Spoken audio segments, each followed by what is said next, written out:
Dr. Richard Curtis, and I'm a member of the steering committee of 9/11 Truth Seattle. I first met our featured speaker as a student at the School of Religion at Claremont Graduate University. When I arrived in Claremont, Dr. David Ray Griffin was world famous as a theologian and an authority on the school of theology called Process.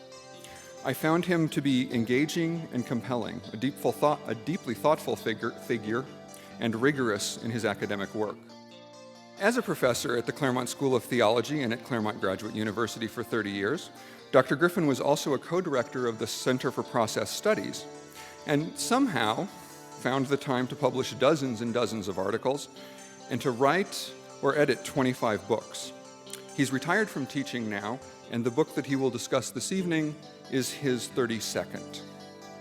Around the time I finished my coursework and moved up here, something horrible happened in the world that changed many lives, including eventually his. Over time and through a series of chance encounters with difficult information, he resolved to look into the allegations that were being made that what happened that day was not what we were told. During his last year before retiring, these investigations led him to write his first book on the subject, The New Pearl Harbor. And his writing that book led me to take seriously these questions. I knew Dr. Griffin to be the sort of person who is careful with details and not given to wild speculation.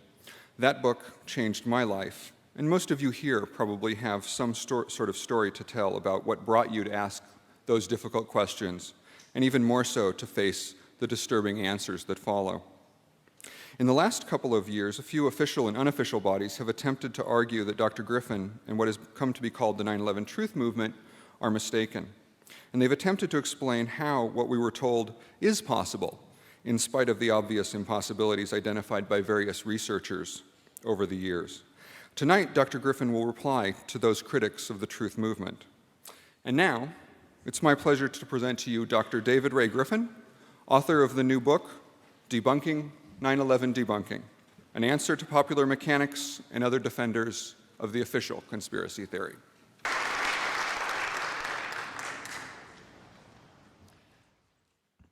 Good evening. I'm glad to be speaking here in Washington, the state in which I was born a few years ago. I am, in fact, old enough to remember a popular song called Let's Get Physical. Shortly after that song came out, it was very popular. A friend of mine, knowing my philosophical proclivities, gave me a button to wear to parties saying, "Let's get metaphysical." Now that I've been involved in the 9/11 Truth Movement for several years, I have a new plea. Let's get empirical.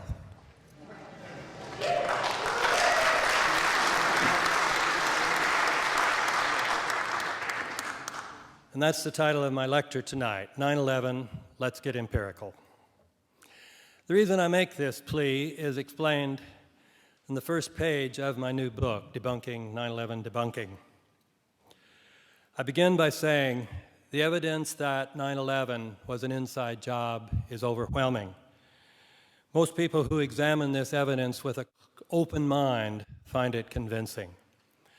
The only problem is to get people, especially journalists, to examine this evidence. Many of them believe that they need not do this because they already know that the claim that it was an inside job is false.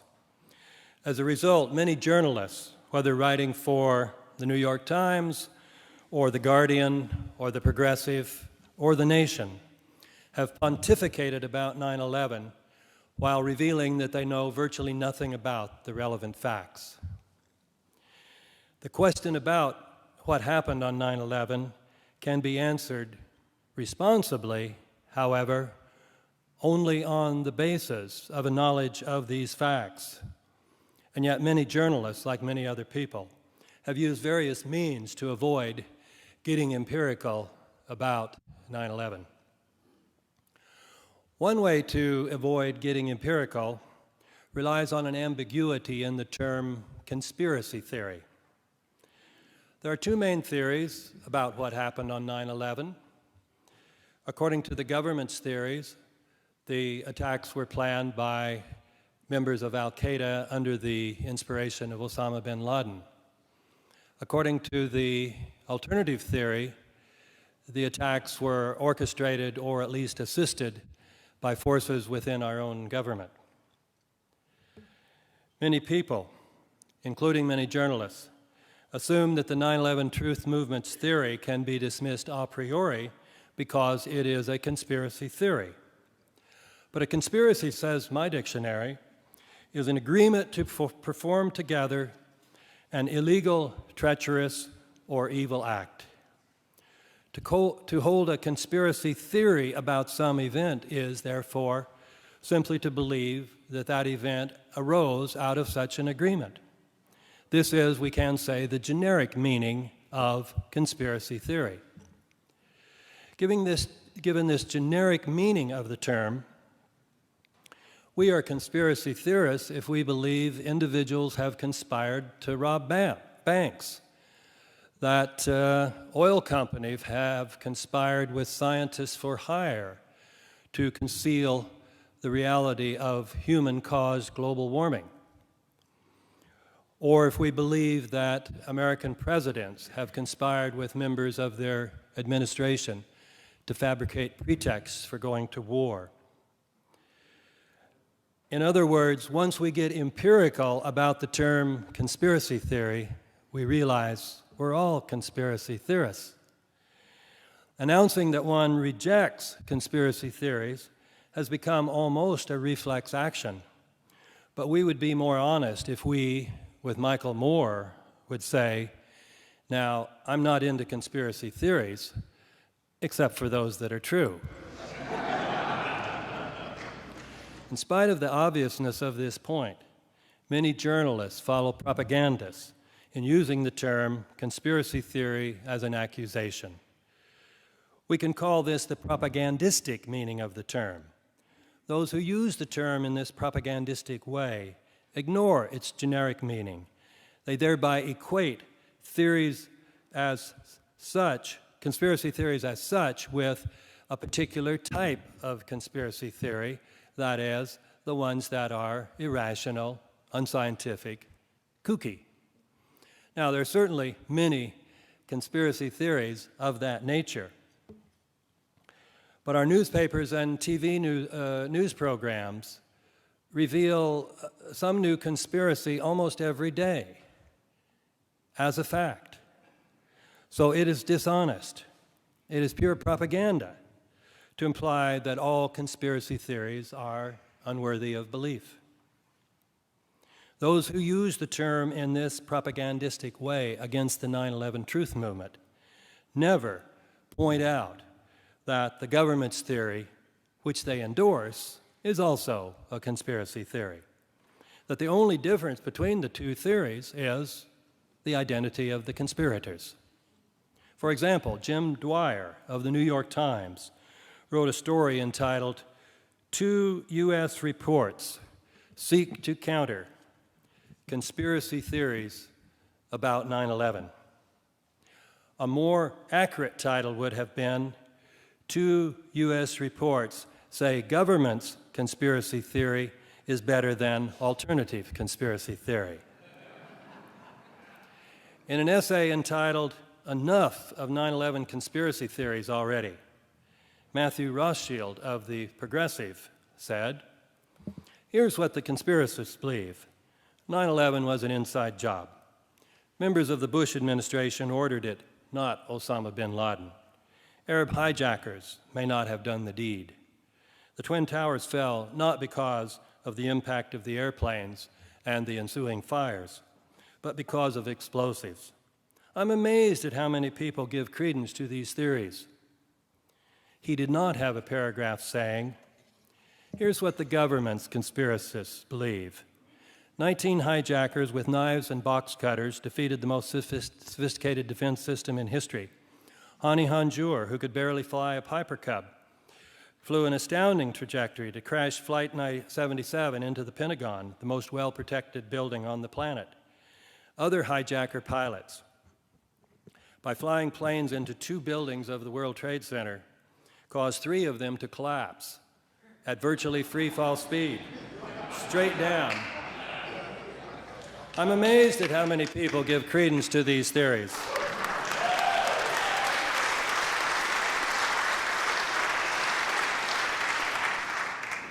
It did not occur to Rothschild to say this because he uses conspiracy theory as a term of abuse for conspiracy theories that he does not believe.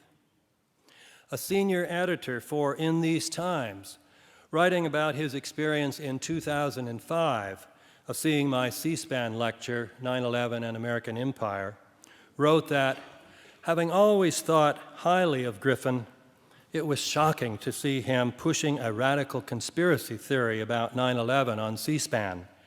What could have transformed this sober, reflective scholar into a conspiracy theorist? The truth, of course, was that I had been a conspiracy theorist all along, but I didn't become a conspiracy theorist in his eyes until I rejected the government's conspiracy theory in favor of the alternative. If these writers can't think in these terms, all the more could they not dare to think that the reason I changed from the one theory to the other was that I finally got empirical. I went from knowing virtually nothing about the relevant facts to knowing quite a few of those facts. Once we realize that both major theories about 9/11 are conspiracy theories, we can then see that we must evaluate them in the normal way. Ask which of the 2 theories stands up best in terms of the relevant facts. We must get empirical. The whole basis for the Bush administration's attack on Afghanistan and its more general war on terror has been the claim that the attacks of 9/11 were carried out by Arab Muslim members of al-Qaeda under the leadership of Osama bin Laden. This claim, however, was never proven. Shortly after 9/11, Secretary of State Colin Powell promised to provide a white paper showing that bin Laden was responsible, but this paper was never produced.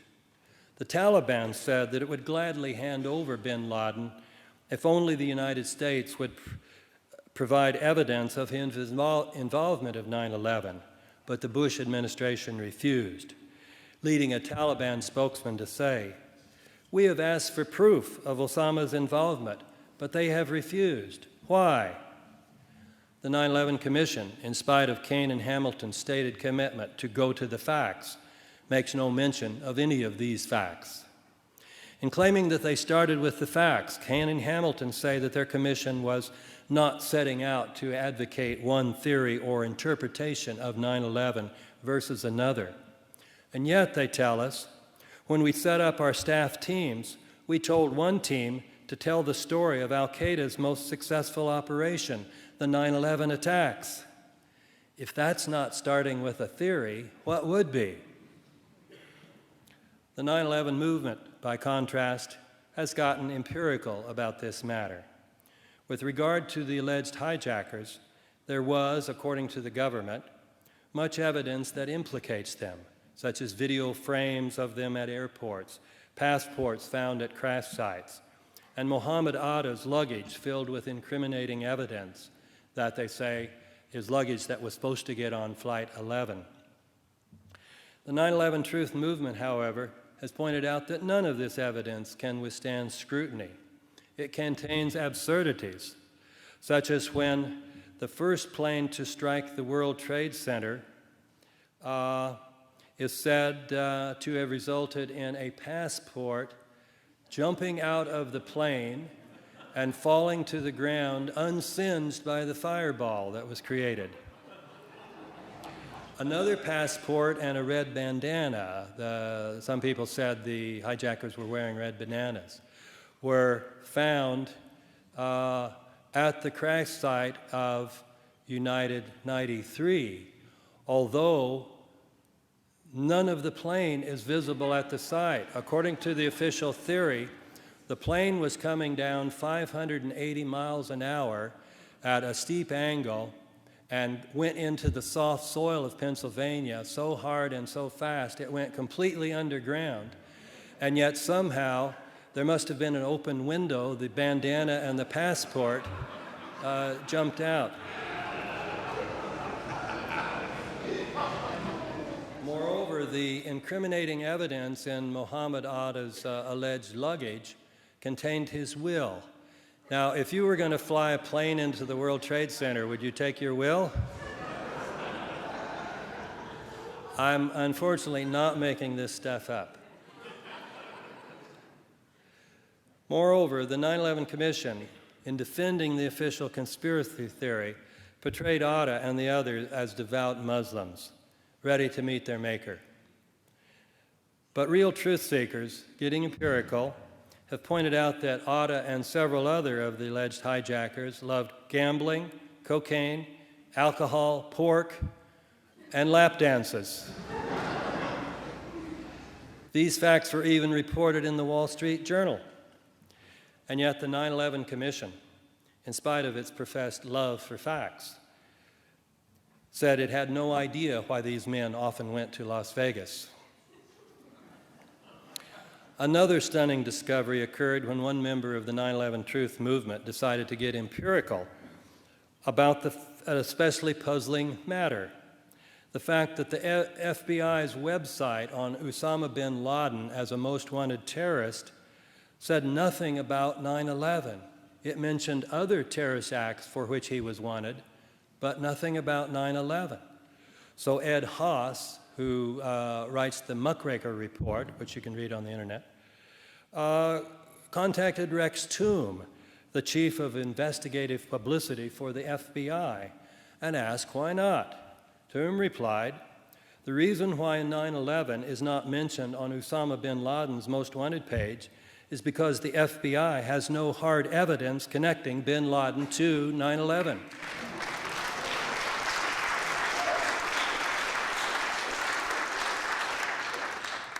The 9/11 Commission could have made this discovery.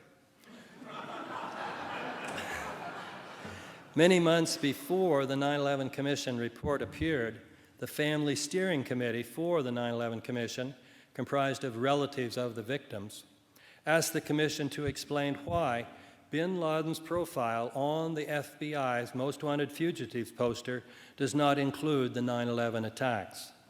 However, the fact-loving 9/11 Commission, besides not answering this question, did not even reveal this fact to the American people. Another issue is why, assuming the truth of the story that the planes were hijacked, the U.S. military failed to intercept them before they could strike their targets. The official story is that it was the FAA's fault. For the first 3 years, the military claimed that although the FAA did notify it about all 4 flights, these notifications came too late. But the 9/11 Truth movement, getting empirical, showed that even if the FAA had been as slow as the military claimed, there still would have been time for the interceptions to be made. These things can happen very quickly. This empirical research supported the idea that there had been a stand-down order canceling standard procedures. However, in the summer of 2004, perhaps in response to these findings, the 9/11 Commission, in producing its report, came up with a radically new story, saying that the FAA, after notifying the military about the first flight only 9 minutes before it crashed into the North Tower, did not notify it about the other 3 flights at all until after they had already crashed. This new story was popularized by Michael Bronner in a Vanity Fair article called 9/11, The NORAD Tapes, to which I devote the first chapter of my book. The tapes in question were used by the 9/11 Commission to construct its new story. The military later gave these tapes to Bronner, who, as one of the producers of the film United 93, had proven that he would faithfully support the official line. The fact that Bronner was singled out by the military to receive these tapes means that his article can be considered a semi-official report. and Bronner surely did what the military had hoped, claiming that these tapes present the authentic military history of 9/11. But there are many reasons to doubt this claim. Let's take the claim that the FAA's air traffic controllers did not contact the military about the first flight, American Flight 11, until 8:38, only 9 minutes before it hit the tower. This would have been 24 minutes after the controller had seen the first sign of trouble, and 13 minutes after they knew that the plane appeared to be hijacked. There are many reasons to doubt this account. One of these involves discoveries I made while writing 9/11, Debunking 9/11 Debunking. Generally, I simply report other people's discoveries, but this time I did a little empirical work myself.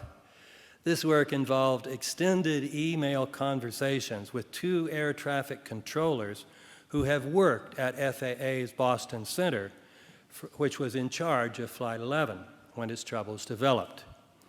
Robin Horden, who worked there until 1981 and now lives in the Seattle area, and Colin Scoggins, who was and still is the military expert at Boston Center. Because of the information provided to me by these 2 men, we now have a much stronger evidence than we had before, which was pretty strong, that the official story about American Flight 11 is false. Although Scoggins did not himself say this, the information that he provided shows that his phone call to the military, to NEADS, must have occurred at about 8:29, not 8:38, as the official account claims. This would mean that the military had 18 minutes, not merely 9 minutes, to intercept Flight 11 before it got to Manhattan. Plenty of time, given the fact that such interceptions are usually made within 10 minutes. Horden's information shows, moreover, that the military must have been contacted even earlier, shortly after 8:20, when the transponder signal was lost and the plane went radically off course, as well as already having lost radio contact. This means that the military would have had over 25 minutes to make the interception. We have, therefore, very strong evidence that the military had been given a stand-down order, canceling standard procedures. This is only one of many examples in my book showing that if we get empirical, we can see that the tapes do not provide the authentic military history of 9/11. They have been doctored.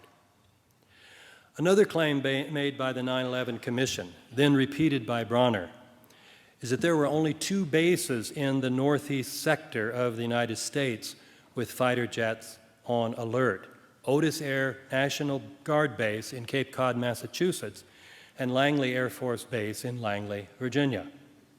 Bronner, on the basis of this claim, says, referring to Colonel Robert Marr, the head of NEADS, incredibly, Marr has only 4 armed fighters at his disposal to defend about a quarter of the continental United States. Although this claim truly is incredible in the literal sense of the term, Bronner uses it, along with the 9/11 Commission, to explain why fighters were not immediately put over New York City to protect it, and why fighters to protect Washington, D.C. had to come all the way up from Langley. However, if Bronner and the Commission, while interviewing Scoggins, had asked him about this, he could have told them what he told me, that although it is technically correct that Otis and Langley are the only bases in that part of the United States that are designated as alert bases, this does not mean that they are the only bases from which NEADS could have drawn fighters. There were ready fighters in Atlantic City, New Jersey, Toledo, Ohio, Syracuse, New York, Burlington, Vermont, and Selfridge, Michigan, as well as Andrews Air Force Base right next to Washington, D.C., on which NEADS could have called Once again, if we get empirical about 9/11, the official story disintegrates. Popular mechanics makes an even more outlandish claim about alert fighters, alleging that after the end of the Cold War, the United States did not keep any armed fighters on alert. They support this claim with a statement by former Republican Senator Warren Rudman, who was quoted in a Boston Globe article as saying, "We don't have capable fighter aircraft loaded with missiles sitting on runways in this country. We just don't do that anymore. To expect American fighter aircraft to intercept commercial airliners is totally unrealistic." This quotation comes at the conclusion of Popular Mechanics' section on interceptions, in which it argued that the military's failure to intercept the airlines does not mean that there had been a stand-down order. This quotation was evidently intended as the knockout punch. However, if one actually reads the Boston Globe article, one finds that it does not conclude with that quotation from Rudman. Instead, the writer follows it by saying, "Otis offers something close to that posture, however. Its 102nd Fighter Wing is equipped with 2 armed and fueled aircraft ready to fly around the clock each day of the year." So much for Popular Mechanics' knockout punch and its honesty. What was true at Otis, incidentally, was true of other alert bases around the country. For example, Captain Tom Pickle Herring, a pilot at Homestead Air Reserve Base near Miami, was quoted in 1999 as saying, "We have weapons on our jets. We need to be postured such that no one would dare threaten us. If needed, we could be killing things in 5 minutes or less." What he means is from scramble order to being up several thousand feet in the air, going after other planes, 5 minutes or less. As this and many other examples show, the subtitle of the Popular Mechanics book needs to be expanded to read, "How Conspiracy Theories Cannot Stand Up to the Facts If We Are Allowed to Determine What the Facts Are." Another question that can be answered responsibly only on the basis of an empirical investigation of the facts is why 3 buildings of the World Trade Center collapsed after 2 of them were struck by airplanes.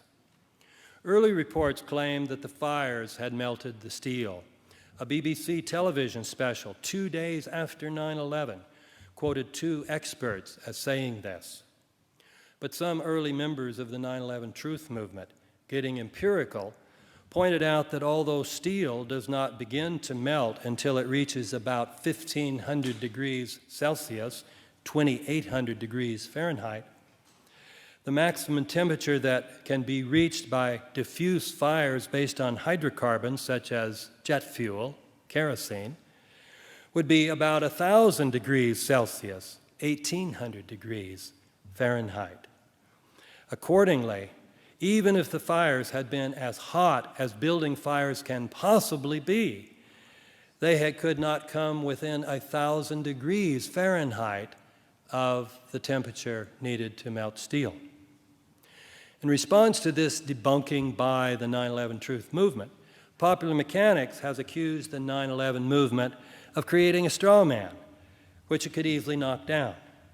It implies, in other words, that no defenders of the official theory had ever said that the buildings collapsed because their steel melted. But the falsity of this claim is illustrated by the BBC special. It has also been illustrated much more recently by Lee Hamilton, the vice chair of the 9/11 Commission, while he was being interviewed by Evan Solomon of the Canadian Broadcast Corporation.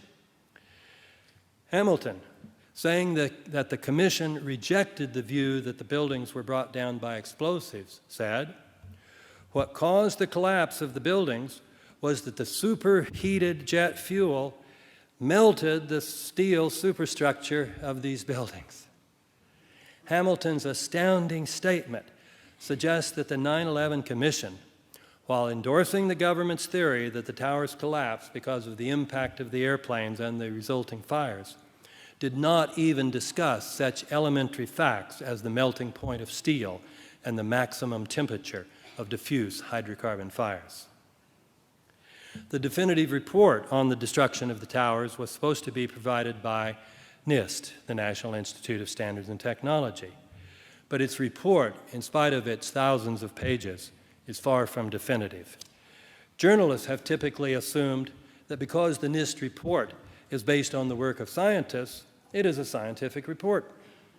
One of the main problems with the report, however, is that its conclusions are radically at variance with the work of its own scientists. For example, NIST suggests that the steel columns in the core of the towers buckled because they were heated up to 1,000 degrees Celsius, over 1,800 degrees Fahrenheit, at which point they would have lost 90% of their strength. NIST's own scientists, however, reported that none of the recovered steel had reached temperatures over 250 degrees Celsius, 480 degrees Fahrenheit. And these were columns around the perimeter of the building where there would have been more oxygen. The 47 core columns would have not gotten even that hot because so little oxygen was available in the core of the buildings. So although NIST claims that the towers collapsed because their core columns reached 1,000 degrees Celsius or 1,800 Fahrenheit, studies by its own scientists show that the core columns could not have been even 1/4 that hot. As this example shows, the NIST report on which popular mechanics and much of the press has relied is not a scientific report. It is a political document put out by an agency of the Bush administration.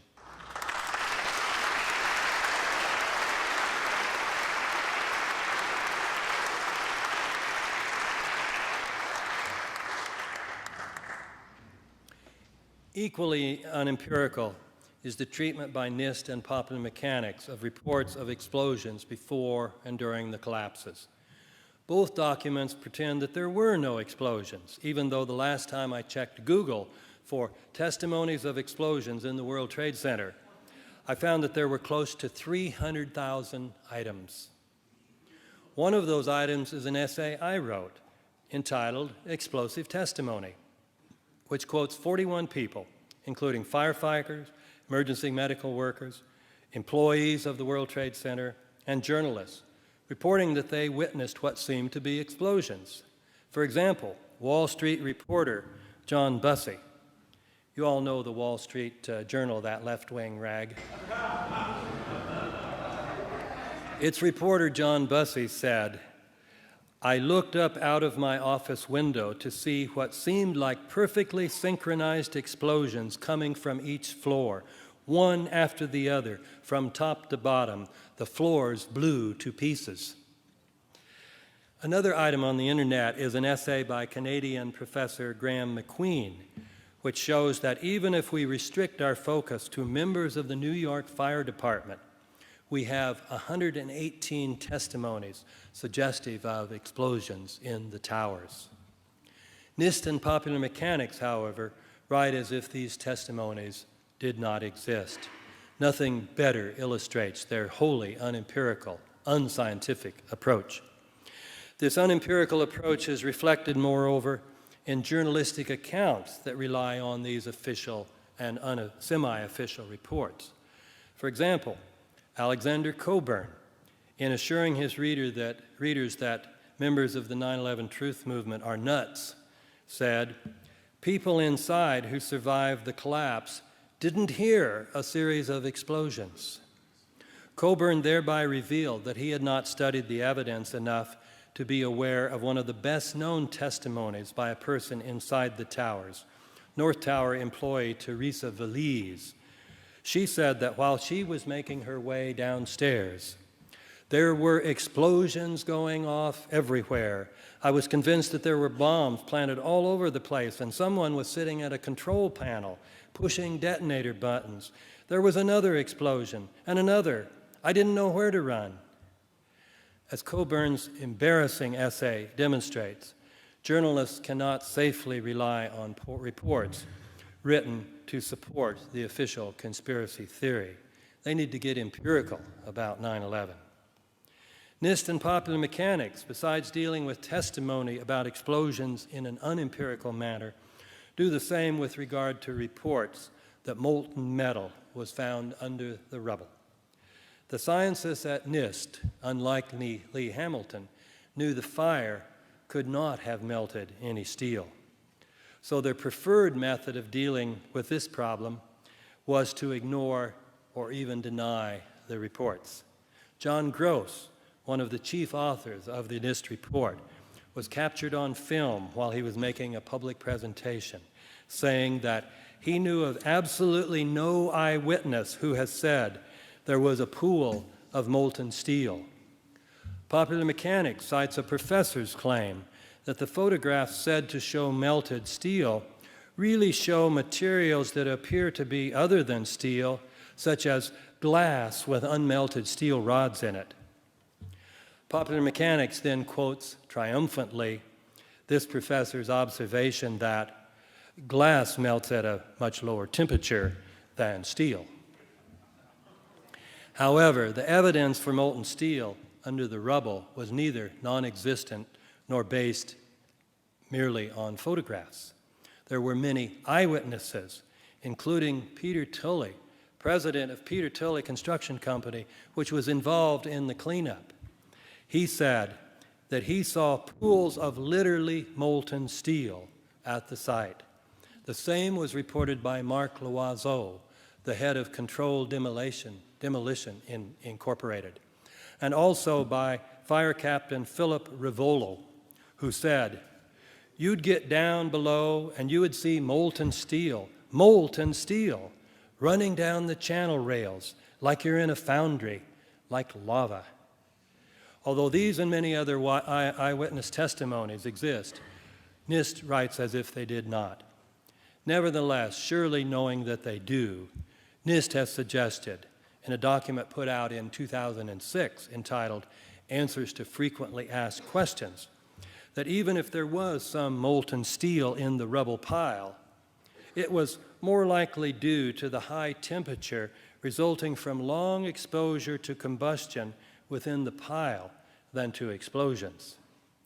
Popular Mechanics expanded on this incredible explanation, saying, "The debris pile sat cooking for weeks, with the materials at the bottom of the pile getting increasingly hot because the fires were confined and lost minimal heat to the atmosphere. As a result, the fires could have easily reached temperatures sufficient to melt steel." This is amazing. If you remember high school physics and chemistry, hydrocarbon fires require oxygen. According to NIST and Popular Mechanics, however, the fact that the fires were not exposed to the atmosphere did not extinguish the fires, it allowed them to get hotter. Indeed, over 1,000 degrees Fahrenheit hotter. This is what passes for science at NIST and Popular Mechanics these days. According to the official conspiracy theory, the Pentagon was struck by American Airlines Flight 77 under the control of Hani Hanjour. I'm now asking the question, what caused the damage to Wedge 1 of the Pentagon? However, Hani Hanjour was known to be a terrible pilot, so bad that he could not safely fly a single-engine airplane. Instructors would not go up with him a second time, saying, "You're too dangerous." And yet, in order to hit Wedge 1, according to the official story, he had to perform an amazing feat in his hijacked airliner, bring it down 8,000 feet in a 330-degree downward spiral in under 4 minutes, then bring it in at ground level without even scraping the lawn. Getting empirical about this claim would simply mean asking some experienced airline pilots if this was possible. Russ Wittenberg, one of the many pilots who belong to the 9/11 Truth Movement, says that he, in spite of his 35 years of experience flying commercial airliners, could not have done it. For an amateur who couldn't even fly a Cessna to maneuver the jetliner in such a highly professional manner, Wittenberg adds, would have been totally impossible. Ralph Omholt, a former 757 pilot, agrees, saying, the idea that an unskilled pilot could have flown this trajectory is simply too ridiculous to consider. How did Popular Mechanics deal with this problem? It ignored it. Although its authors like to tell us how many experts they consulted, they do not report asking any airline pilots if Hanjour could have flown this trajectory. Indeed, they do not even mention this trajectory. They refer to this part of the alleged flight of American 77 only in passing. That is, after arguing that although Hanjour had never flown an airliner and was a terrible pilot, he was able to get this plane back to Washington by simply putting it on autopilot. And then they add, he steered the plane manually for only the final 8 minutes of the flight, for only the final 8 minutes when the impossible was done. Popular Mechanics claims that it has shown all the key claims of the 9/11 truth movement to be mistaken. One of the movement's central claims, however, is that whatever damaged the Pentagon, it could not have been Flight 77 under the control of Hani Hanjour. Popular Mechanics does not even try to refute this claim, perhaps hoping that most of its readers will not notice. There has been much controversy within the 9/11 movement itself as to exactly what happened at the Pentagon. But on this point, there is absolute unanimity. Even those who believe that it was a Boeing 757 may even believe that it was Flight 77, say, but of course, it couldn't have been under the control of Hani Hanjour. So we've got absolute unanimity on that point. And on my next one. The Popular Mechanics book also fails to deal with another claim on which there is unanimity, that if al-Qaeda terrorists had hijacked an airliner in order to crash it into the Pentagon, they would have not chosen to hit Wedge 1. This claim is based on several empirical facts about this section of the Pentagon. For one thing, Wedge 1 was the only section that had been renovated to make it less vulnerable to terrorist attacks. Also, because the renovation was not yet complete, it was only sparsely populated. A strike on any other part of the Pentagon, therefore, would have caused far more damage and far more death. Moreover, terrorists who hated America would presumably have wanted to kill some of the Pentagon's top brass and the Secretary of Defense. And yet these people were safely on the opposite side of the Pentagon, as far from Wedge 1 as possible. All these facts, moreover, were well known. If these terrorists were brilliant enough to outfox the world's most sophisticated defense system, they would not have gone out of their way to hit Wedge 1 when they could have simply crashed into the roof above the offices of Donald Rumsfeld and the senior officers. Here is what Popular Mechanics says about this problem. That was it.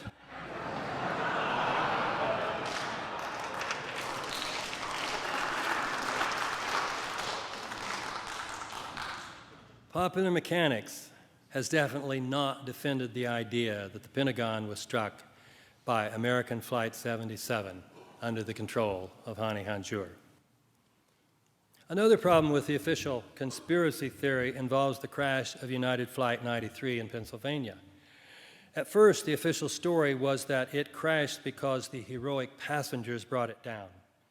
The story was later changed to say that the hijackers brought it down because they feared that the heroic passengers were going to overcome them and gain control of the plane.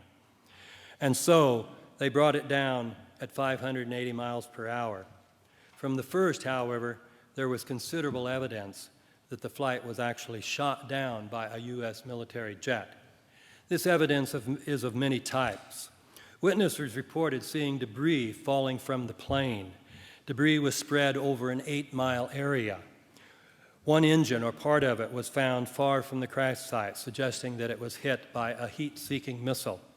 There was no plane at the crash site, leaving officials with no option but to claim that the plane had buried itself completely underground, except, of course, for the bandana and the passport. Several residents in the area reported seeing a small white jet plane prior to the crash and hearing sounds suggesting a shoot-down by a missile. One resident said she received a call from a friend who reported shortly after the crash that her husband, who was in the Air Force, had called and said, "I can't talk, but we just shot down a plane." One of the Otis pilots reported being told after he returned to base that an airliner had been shot down in Pennsylvania by a military F-16. Popular Mechanics deals with a few of the items in this list by distorting the evidence and with the rest by simply ignoring them. You can read all of this in my book. Here I will focus only on the most important element in its attempted refutation of the claim that United 93 was shot down.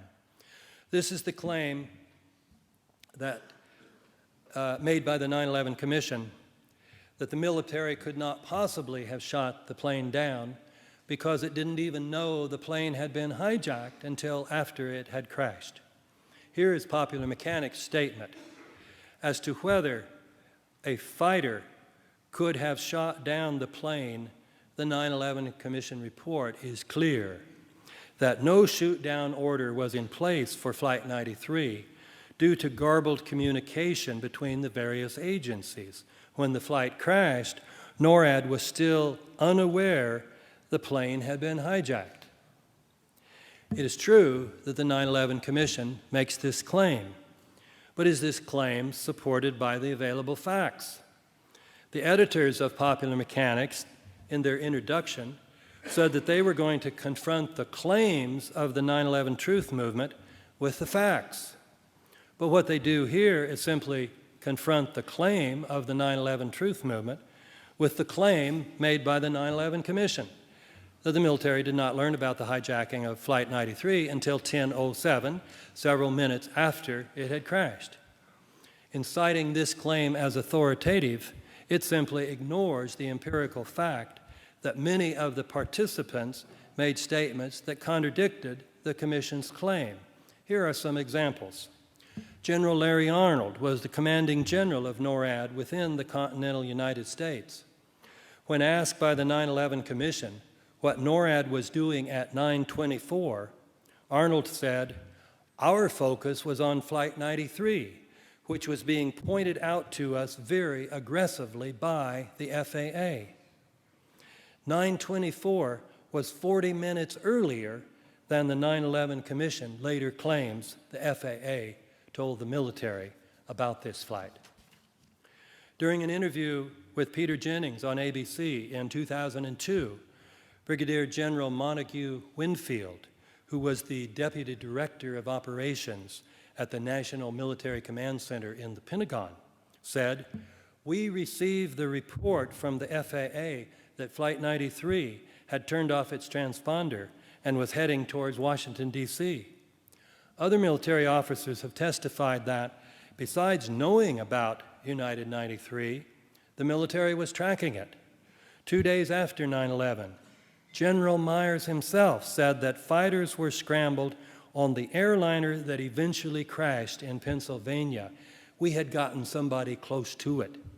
2 days after 9/11, Paul Wolfowitz, who was then Deputy Secretary of Defense, said that the Air Force was tracking the hijacked plane that crashed in Pennsylvania and had been in position to bring it down if necessary.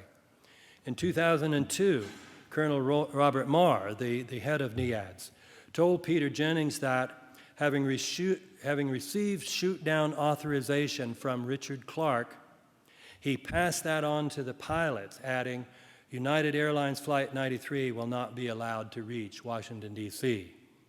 2 pilots, moreover, have independently said that they received those orders and would have shot down Flight 93 if it had not crashed on its own.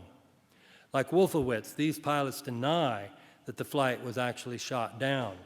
But the question at issue is the 9/11 Commission's claim that the military did not even know that this flight had been hijacked.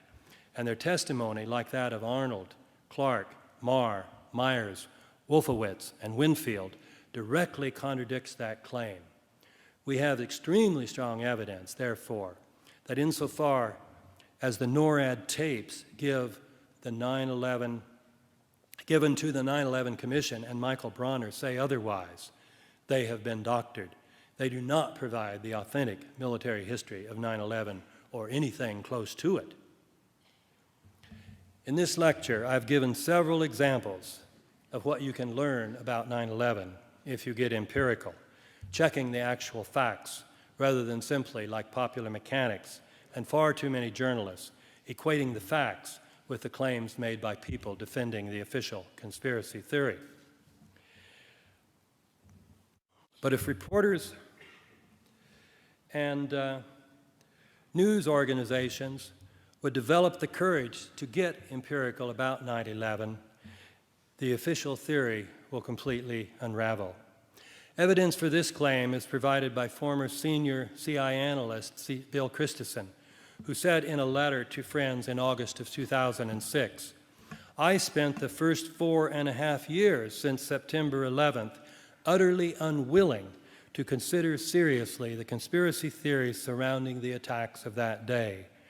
In the last half year, and after considerable agony, I've changed my mind."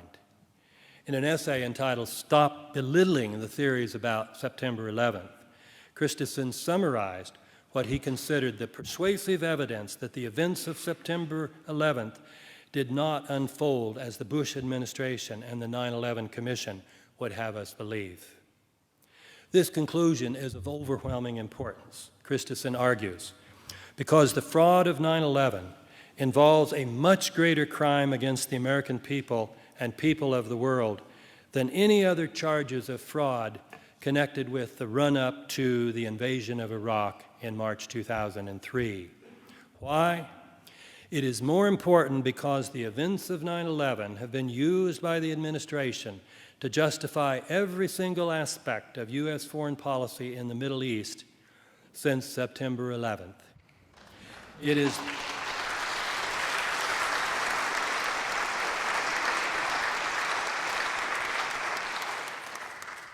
Christensen continues, "It is more important also because it affects the very core of our entire political system. It is a conspiracy so far successful not only against the people of the United States, but against the entire world."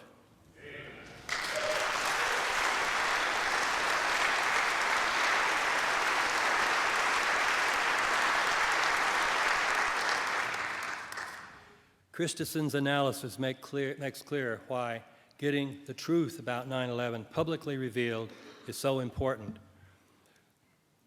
Getting it revealed, however, will be very difficult. One reason was pointed out by former CIA case officer Robert Baer. He's the man upon whom the movie Syriana was based, the George Clooney character. And he is the one that was assigned to write the review of the new Pearl Harbor for The Nation several years ago, at which time he ridiculed me for being a conspiracy theorist. But during this recent interview with Tom Hartman of Portland, he indicated that he had changed his mind. Now he believed 9/11 was an inside job.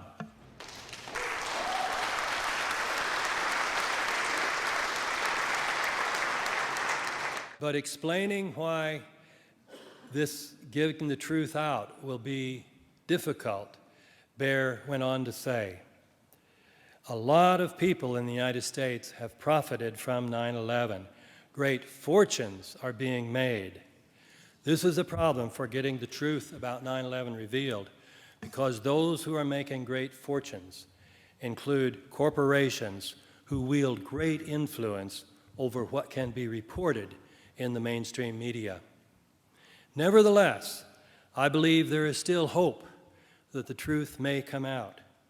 Other countries, such as Canada and several European countries, may begin exposing the lies so loudly that the American press will not be able to pretend not to hear.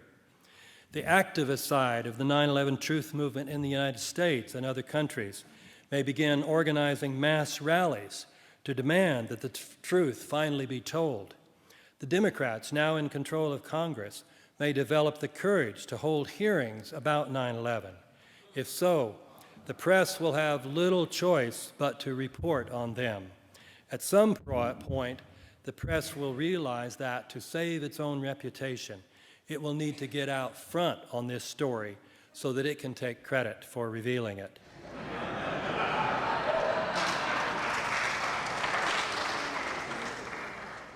The 9/11 truth movement is now far stronger than it was only a year ago, thanks to the addition over this past year of many more scientists, architects, engineers, pilots, and former members of the military and intelligence services. It is now much more obvious that the 9/11 movement is based on professional, informed evaluations of the empirical evidence, and that it is the official story that fits what most people mean when they say that they reject conspiracy theories, theories that, being based on groundless speculation, are wildly at odds with the evidence, except evidence that has been planted. But perhaps the greatest boon to the 9/11 truth movement is the fact that in 2006, defenders of the official theory changed their strategy. Rather than continuing simply to ridicule or completely ignore the claims of the 9/11 truth movement, they decided to try to debunk our claims. These attempts backfired because they served only to make clear how completely at variance with the empirical evidence the official theory is. They made clear that the official story cannot be defended. By demonstrating this, my latest book is evidently more convincing than my previous ones. In a statement on Amazon.com, international lawyer John Whitbeck says, "After reading David Ray Griffin's previous books on the subject, I was over 90% convinced that 9/11 was an inside job. Now, after reading Debunking 9/11 Debunking, I regret to say, 100% convinced." I hope